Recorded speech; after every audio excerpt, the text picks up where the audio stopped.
You know that feeling, right? You pick up your phone just to check one quick thing, and boom, an hour is just gone. And if you've ever felt that little pang of guilt, that feeling of where did the time go, what if I told you it's not really your fault? What if you're just a player in a giant invisible game that was specifically designed to make you lose track of time?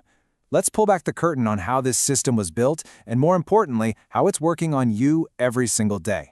And look, don't just take my word for it. This is from Sean Parker, the first president of Facebook. He's basically saying, yeah, we knew what we were doing. This wasn't some happy accident. The system was built on purpose. The people who designed our digital world knew they were tapping into some very basic human vulnerabilities. So that's the big question, isn't it? How did they actually do it? Well, the answer starts with something you probably remember from science class: conditioning. Think of Pavlov's dogs who learned to drool at the sound of a bell. We are being conditioned in almost the exact same way. Every little ping from your pocket, every red dot that pops up on an app, every vibration, that's the new bell. It's a cue that triggers an almost automatic response from us. We have to check the phone. And this isn't random. It's a very carefully designed loop. So what's the fuel for this engine? It all comes down to a powerful little chemical in our brains called dopamine. Now, a lot of people call it the pleasure chemical, but that's not quite right. It's really the chemical of anticipation. It's what drives us to seek things out.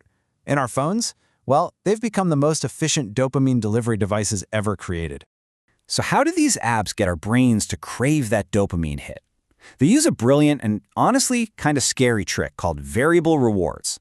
This idea comes from a psychologist named B.F. Skinner, and it's super simple but incredibly powerful.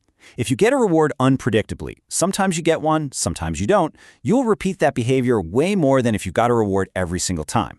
It's the exact psychological hook that makes slot machines so addictive, and it's been copied and pasted directly into your social media feed. And here's the direct comparison. That pull to refresh motion on your feed, that is the digital version of pulling the lever on a slot machine. You have no idea what you're going to get. Is it going to be an amazing viral video, a message from a friend, or just another boring ad? It's that maybe this time feeling, that unpredictability that keeps you pulling the lever or, scrolling the feed again and again and again. And this right here is the real secret, the key to the whole system. Your brain isn't actually addicted to the funny cat video or the pile of likes. It's addicted to the moment before you see it. It's that little flutter of anticipation, that spike of dopamine as your brain asks, what am I going to get this time? The entire system is built to keep you in that endless loop of wanting, of seeking.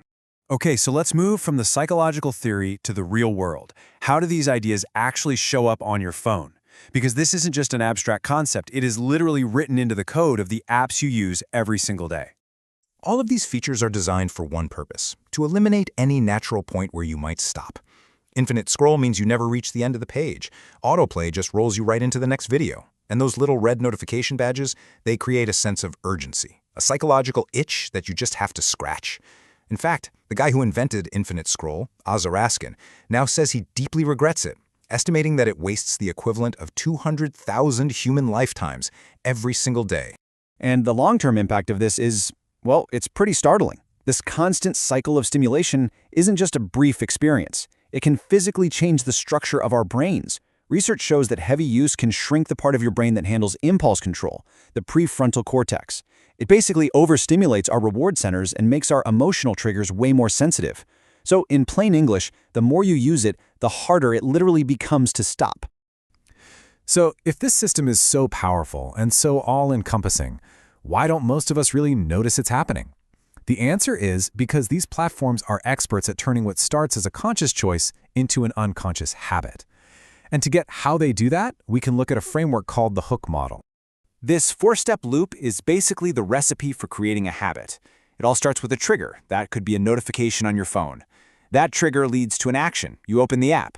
Then you get a variable reward. You see a new post, a like, a message, and finally, you make a little investment. You like something, you leave a comment, or you just keep scrolling.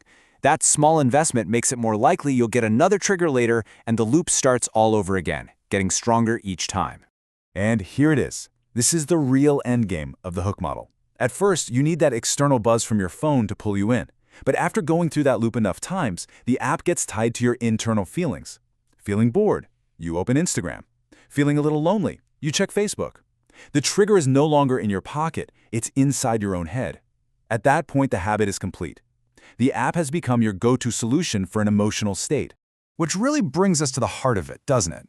Once these unconscious habit loops are set, our whole relationship with our technology changes. Are we actually choosing to pick up our phone, or are we just responding to a cue that somebody else designed? Just recognizing that dynamic, that's the first huge step to taking back control. So how do we escape? Do we all need to smash our phones and move to the woods? No, of course not. It starts with something much, much simpler. Awareness. It's like knowing how a magic trick works. Once you see the trick, it loses its power over you. And it's the same thing here. Understanding the mechanics of how you're being conditioned is the single most powerful step you can take to break free. This quote just nails it. The whole system is designed to run on autopilot, below the level of our conscious thought. The second you become conscious of it, the second you notice that urge to scroll when you're bored, or to check your phone when you're anxious, you create a pause. And in that tiny little pause, that's where your power is. That's the moment you can interrupt the habit and make a real choice. And once you have that awareness, you can start using some real practical strategies to weaken these habits. Turning off most of your notifications, that's like silencing Pavlov's bell. Trying a dopamine fast, just taking 24 hours off from a specific app, can help reset your brain's reward system. Using tools to track your screen time makes the invisible visible, giving you the cold, hard data you need to make a change. But it's so important to remember that the technology itself isn't evil. The exact same design principles that are used to create these addictive loops could be used for good. Imagine if these platforms were designed not to keep you staring at a screen, but to help you make meaningful connections and then encourage you to go live your life. The companies that build these tools have a huge responsibility to start prioritizing our well-being over just our eyeballs. And so in the end, it really all comes back to us, to you. Now that you've seen behind the curtain, you know about the variable rewards, the habit loops, the neurological hooks. The choice is now yours. Awareness is step one. Step two is deciding how you want to live with these incredibly powerful tools, not as a subject in someone else's experiment, but as the person who is consciously in charge of your own attention and your own life. So what will you choose?